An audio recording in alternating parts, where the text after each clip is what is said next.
Hey everyone, I'm Cierra and this is SECT, and today I am joined by Florida wide receiver, former Florida wide receiver. I feel like once you're a Gator, you're always a Gator.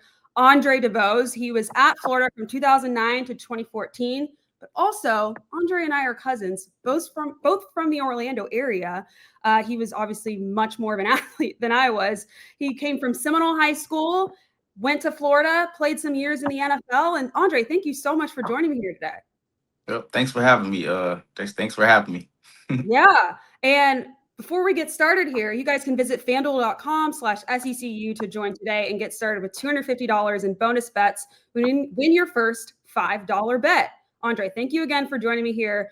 You went through lots of different eras at the University of Florida, but I want to start your high school career because what some of y'all might not know, he was on one of the most incredible high school football teams I think I've ever seen from Seminole High School. Seminole, Lakeland, and a lot of those South Florida schools are probably some of the most powerhouse high school football programs. But he won the state championship in Florida, which is already hard enough.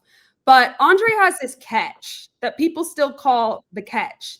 It was like a Hail Mary that had them win the game. They played against Miami Northwestern, and guys like Amari Cooper were on the team. Teddy Bridgewater was the quarterback. I mean, that team was stacked. But just talk about your senior year, you're headed to Florida, and then you make this incredible catch. What was that like? Not many kids can win a state title in high school.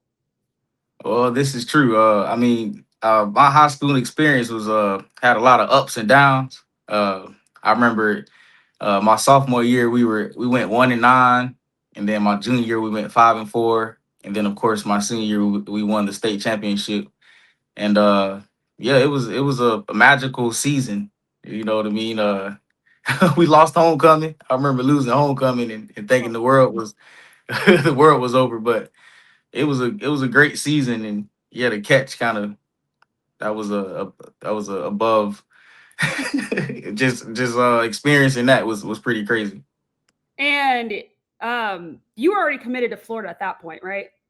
Yeah, I was no, at the time I wasn't committed anywhere. We had an Under Armour game. It was like an Mhm. All American game, and it was, they wanted to have us like announce it together. I had two other players on my team, Ray Armstrong and Dara and Da.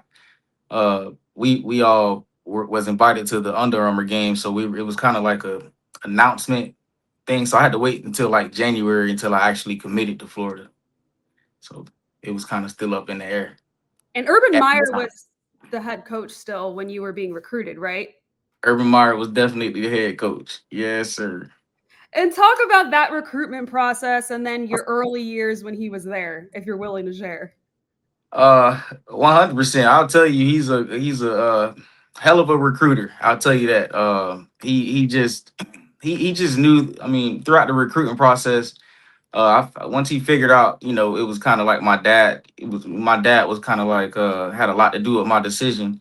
He kind of just honed in on that. Like I can tell you, kind of some of the tactics. They just won the national championship, so they was having a lot of games and whatnot, and he would literally call me before he would go on to a press conference. He would call me and say, hey Andre, what you doing? Are you near a TV? And I was like, of course, yeah. So then he was like, all right, I'm gonna go on, and he'll get on TV and like throw the number 4 up, and like he would hang up the phone and then just walk up to the press conference. Like he would do those type of things to me, and and I feel like being 17, 18 year old, being 17, 18 years old at the time, you can't say no to that. You know what I mean? Like Yeah. it was a crazy experience. You know what I mean? That's one of the craziest things I've experienced throughout the Yeah. recruitment process. And if you guys don't know, Sanford is about 2 hours. It's right outside of Orlando, so it's not far from Gainesville, about 2 hours. So easy drive from home for those recruits. And it just seems like, also, if you guys don't know, Andre was very much. I mentioned he's an athlete, but I mean, like he was really, really fast. Like he was a 5-star recruit, one of the few five-star recruits that committed to Florida that year. And then he also was one of the fastest kids on the track and field. He ran, what was your fastest? Like 10-4 or something like that in the 100? Yeah. My fastest time was a 10.46. Yeah, yeah, which for y'all that don't know track and field terms, that's fast enough to run in the SEC as an athlete in that level. So very much speed that really helped you stand out. And of course your playmaking ability as well. And so when you came to Florida and, they're just fresh off a national championship, what was it like, being that freshman on campus? Well, it was it was I was kind of stuck in between this. I was supposed to be the next Percy Harvin, so it was. I had a lot of I had some high expectations coming in, and I don't know if you remember, but I came in and I was injured. I had an injury coming in with the hamstring, so you know it was an experience. Having the medical red shirt my freshman year. You know what I mean? Just coming from being a rock star, 5-star athlete, and everybody having these high expectations for you, and then you go into your freshman year and you're not able to, live up to anything because you're hurt. It definitely did some character building for me. You know what I mean? And uh, I just remember looking back and it wasn't all just rainbows and shininess. You know what I mean? It definitely made me tough and kind of made me just lock in, and I wouldn't change anything. Absolutely. That's what sports really are for. Of course, you go to Florida for an education and the possibility of playing in the NFL, but they teach you so much character about working hard and dealing with situations that aren't ideal all the time. But you did turn a lot of those situations into very great things. You actually tied the SEC record for career kickoff return touchdowns with 4, Oh yeah. which is quite the accomplishment. So how did that transition work when you got healthy again and they were like, hey, we're going to have you returning the punts for touchdowns? At that time, you know what I mean, like having a lot of coach switches, and I just kind of made that position mine. You know what I mean? Like I just kind of knew uh I wasn't going to have too many opportunities to get that ball in my hand, so that was my time. So I knew I was going. It was it was either going to be at the beginning of the game, at the halftime, or during punts, or whenever I got that time to get that ball in my hand. I just made the best of it, and I think that's what really made me really good at it. It's because I knew that this was it. This my mentality going into each of those plays was, man, this is it. You better make something happen because these opportunities are far and in between. So uh, that's what I remember taking those. That's what I was going into those situations thinking.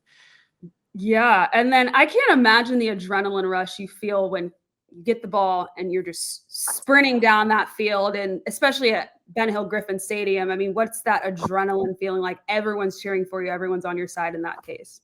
Oh man, like just looking back, I mean, just even thinking about it, I was that electric guy, like what I mean. I used to kind of hype up the crowd, so when I would run out to the field, it's no feeling like going out on the field and like just pushing your head up like this and hearing the crowd just like that's the craziest feeling. And then when you actually touch the end zone, you get in the end zone and you act and you hear all those screaming people, and it's nothing in this world that makes you feel like that. You know what I mean? It's a feeling that's unmatched. I done had a lot of highs, a lot of lows, and I can tell you that scoring a touchdown in Ben Hill Griffin Stadium is nothing like it. Oh, yeah, especially when you're playing against another SEC team. Oh yeah. And so as of now, when we're recording this show, Florida does have a football coach with Billy Napier. Hmm. Who knows? There's rumors that his last game could be Saturday, but as of now, he is the head coach. But you've had quite the deal when it comes to coaching searches as a player. Yes. So let's start with Urban Meyer. He's the one that recruits you. You commit to Florida and the Gators, and you stay loyal. But when he left, what was going through your mind? What was going on through the locker room? What was the deal there amongst the players? Oh man, it's definitely looking back at it, man. You're just kind of torn because you know, throughout the recruiting process, a lot of those coaches, they sell you the dreams. You know what I mean? Like I'm gonna, be here for 4 years, and you're gonna, you and I are gonna, develop these relationships, and you know, uh, and then all of a sudden, on the snap of a finger, all of that is gone. You know what I mean? Like even before Urban Meyer left, my position coach, Billy Gonzalez, which is he's at Florida now again now. Uh this is a funny story. My freshman year coming in, he actually went to LSU, and if I'm not mistaken, he just left a sticky note on the desk and just basically just up and left. Oh, Yeah. wow. From Yeah. Florida? Yeah, from Florida. And then he was on the opposing sidelines at LSU. And that's when I realized that, this is no longer, in high school it was all about fun. It was very fun. But when you get to that level, it's a business. And like I Ex like looking back at it, I can't blame Coach Billy Gonzalez for going and taking another opportunity. You know what I mean? So Yeah, he's got a that's when I family. realized. Yeah. And Yeah. so with the situation now with the current players, I mean, I can't imagine, you probably have an idea of what's going on with their heads, but there's all the talk, especially social media. I feel like every single year gets bigger and bigger. With all this talk of, oh, your coach is his last day of Saturday. I mean, like, as a player in that situation, like, what's going through your head? It can be very, very noisy, man. If especially if you're paying attention to all the outside noise.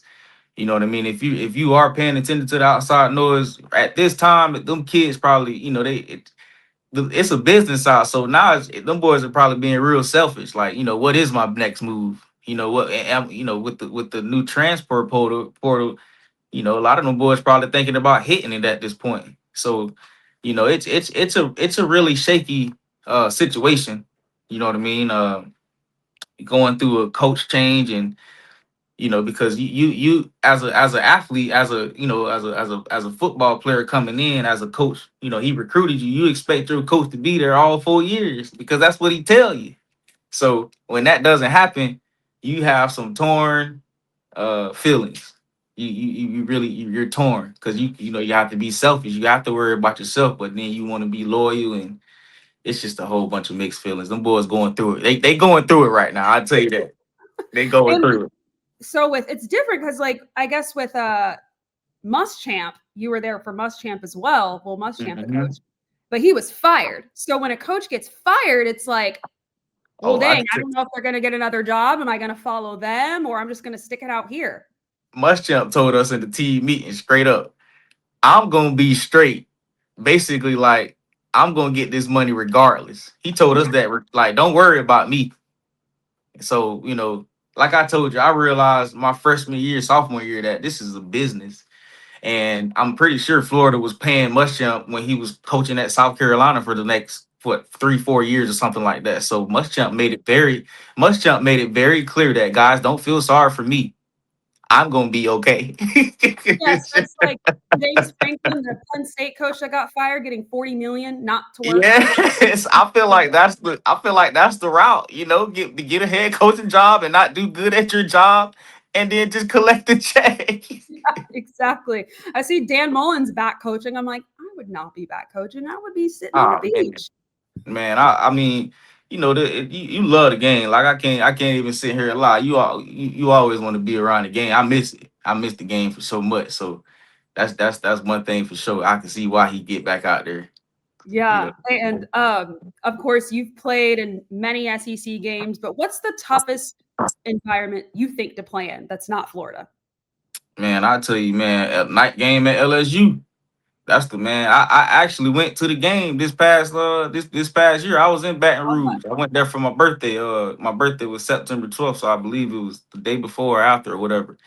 But yeah, man, night game at LSU. It's a hostile environment, and I can tell you that they it's a hostile environment. I'm gonna tell you Oh yeah, that. there's some spooky stuff that goes on at LSU. I had a girl, a friend of mine, she went to LSU that was on the show a few weeks ago, and she was like, "There's some spooky stuff that goes down in Baton One Rouge." hundred percent, 100%. Like, yeah, man. You should experience. If you haven't experienced it, you should. And I had this Gator hat on too, so to be just imagine what I was going through. I cannot imagine. Yeah. And so obviously Florida right now, kind of in a rough space. Honestly, you've been to several of the Gator games. What are your thoughts just overall on this team? I mean, there was so much hype heading into the season. Defense looks a lot better, but the offense, they've struggled a lot. Man, I have so many. I find myself very frustrated watching Florida football because, like, you just know that they have so much potential. You know the caliber of players that we have, and we stay loaded, and it's just, we're not. They're just not performing. And like you said, the defense is they look amazing. Like, I mean, it's so many examples of how the defense they've been performing, but the offense it's just hard to watch. And I don't know, I'm not a coach by all means. I'm sitting on the couch looking from the outside in, but it's just not a pretty sight. Oh yeah, I'm sure as a former player too, you get so frustrated watching because I legit get frustrated, and I feel like I don't know if I'm not putting it on anybody. You know what I mean? It's just not good to watch right now as a former Florida Gator. Oh yeah, I'm sure. And so you've had your experience at Florida. It's so funny because I look back at your time at Florida and that social media was a thing, but it wasn't as popular as it is now. And I remember people always made jokes about you being old because you had a 100%. year senior. 6 You're only like years, yeah. 24, not old at all. And I remember there was like a picture of the 1905 I know a picture exactly what you're talking about, and they were like Andre's a part of it. There was a picture of the 1905 Gator football team. I don't even think Black people were allowed on the team yet. And Yeah, they wasn't. and they photoshopped Andre's roster picture on there because Saying it like this. yeah. And it's so funny because people now joke about Vanderbilt's quarterback Diego Pavia being 25, or there's kids with like 8 years of eligibility because of COVID.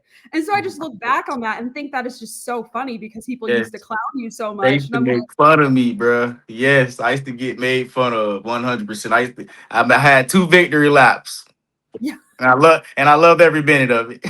And he graduated, guys. And I Like, graduated. Yes, I and he stayed graduated. at Florida the whole time, which is so rare Yes, these days. Like, yes.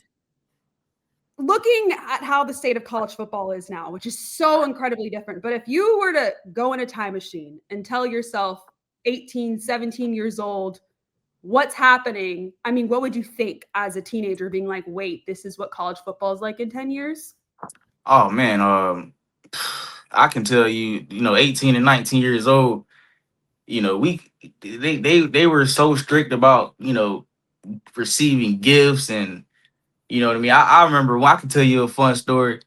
I one a girl one of a girl that I was dating, she used to drive a red Benz, like a Mercedes Benz or whatever. And I used to drive her car to the stadium. And I kid you not, they stopped me from driving her car because they swore up and down that it was a agent. And like I wasn't able to, and I was like, yo, that's my girl's car. Like, what, you know what I mean? What the heck?